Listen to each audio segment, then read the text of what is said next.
नमस्कार दोस्तों, मेरे स्वास्तिक चैनल में आपका स्वागत है। आज मैं आपको जितिया व्रत की कथा सुनाने जा रही हूँ। एक समय की बात है, एक गांव में एक सेठ और सेठानी रहते थे। उनको किसी भी प्रकार के कोई कमी नहीं थी। सेठानी बहुत ही धार्मिक प्रवृत्ति की थी। सेठानी हर व्रत त्योहार बहुत ही धूमधाम से मनाती थी। वह जितिया का व्रत भी बहुत ही श्रद्धा भाव से किया करती थी। जितिया भगवान के कृपा से सेठानी के दो पुत्र हुए। वे दोनों पुत्र बहुत ही संस्कारी और सभ्य थे। धीरे धीरे दोनों बच्चे बड़े हो गए। दोनों की शादी भी हो गई। दोनों बहुएं भी सास की तरह पूजा पाठ करती थी। छोटी बहू थोड़ा घमंडी प्रवृत्ति की थी। जब जितिया का व्रत आया, सास के आदेश पर दोनों बहुओं ने व्रत रखने का निर्णय लिया।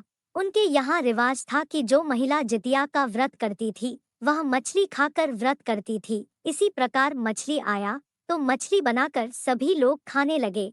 उनके दरवाजे पर कुत्ते खड़े थे। सास ने जब कुत्ते को देखा तो कुछ खाना कुत्ते को भी देकर आई।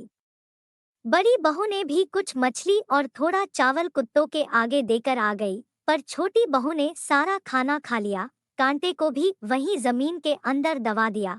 एक कुत्तिया बड़ी आशा से छोटी बहू को देख रही थी। वह कुत्तिया गर्भवती थी, पर छोटी बहू ने खाने का एक दाना तक नहीं दिया और डंडे से मारकर उसे भगा दिया। वह कुत्तिया जाते हुए छोटी बहू को श्राप दिया कि तेरा पुत्र होगा पर हमेशा बालक ही रहेगा, वह कभी बड़ा होगा ही नहीं। पर छोटी बहू ने उसके बात पर ध्यान नहीं दिया। छोटी बहू ने जितिया का व्रत सभी के साथ अच्छे से किया। शाम के समय स्नान आदि से निर्मित होकर अपने सास के साथ बैठकर पूजा पाठ की और जितिया भगवान की कथा सुनी। सभी लोगों ने जितिया का व्रत अच्छे से कर लिया। जितिया भगवान के कृपा से सेठानी के दोनों बहुएं गर्भवती हुई और समय आने पर एक एक बालक को जन्म दिया। जन्म के समय दोनों बच्चे स्वस्थ थे, पर जैसे जैसे दिन बढ़ता गया, बड़ी बहू का बच्चा बड़ा होता गया और छोटी बहू को बच्चा जैसा पैदा हुआ था वैसा ही रहा। डॉट देखते देखते कई वर्ष बीत गए, पर छोटी बहू का बच्चा वैसा ही रहा। तब सेठ जी ने एक ज्योतिष को अपने घर बुलाया और इसका कारण पूछा। तब ज्योतिषी ने देखकर छोटी बहू को बताया कि यह कभी भी कुत्तों को खाना नहीं देती है। जब इन्होंने पहली बार जितिया का व्रत किया था, तब ये मछली चावल खा रही थी। तब एक कुत्तिया बड़ी आशा से इनके तरफ देख रही थी। तब उस समय छोटी बहू ने ना मछली चावल दिया और ना ही निकाले हुए कांटे दिया। मछली खाकर उन्होंने उस कांटे को भी जमीन के अंदर दबा दिया और कुतिया को खाना देने के बजाय उसे डंडे से मारकर भगा दिया।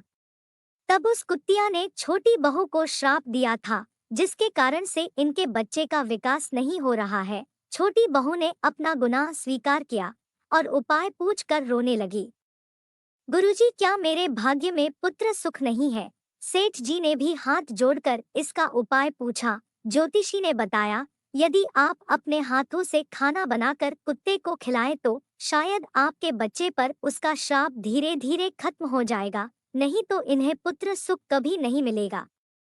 फिर सेठ जी ने अपने छोटी बहू से तरह तरह के व्यंजन बनवाए और मछली भी बनवाए और घर के सभी परिवार छोटी बहू के साथ नगर के सभी कुत्ते को प्रेम पूर्वक भोजन करवाने लगे। छोटी बहू के पश्चाताप और कुत्तों को भोजन करने से कुत्तिया द्वारा दिया गया श्राप समाप्त हो गया। छोटी बहू का बेटा भी धीरे धीरे बढ़ने लगा और एक दिन वह भी शादी योग्य हो गया। तभी से सभी औरतें जितिया के एक दिन पहले, जिसे सरगी कहते हैं, एक जगह पर पत्ते पर निकाल देती है और साथ में पानी भी रख देती है। उसके बाद ही भोजन करती है और उस पत्तल को रोड पर या छत पर रख देती है, जिससे जितिया भगवान की पूरी कृपा प्राप्त हो सके। आशा करती हूँ कि मेरी वीडियो आपको पसंद आई होगी, तो कृपया कर वीडियो को लाइक करें और चैनल को सब्सक्राइब कर लें, ताकि इस तरह की आध्यात्मिक कहानियाँ आपको हमेशा मिलता रहे। जय हो जितिया माता की।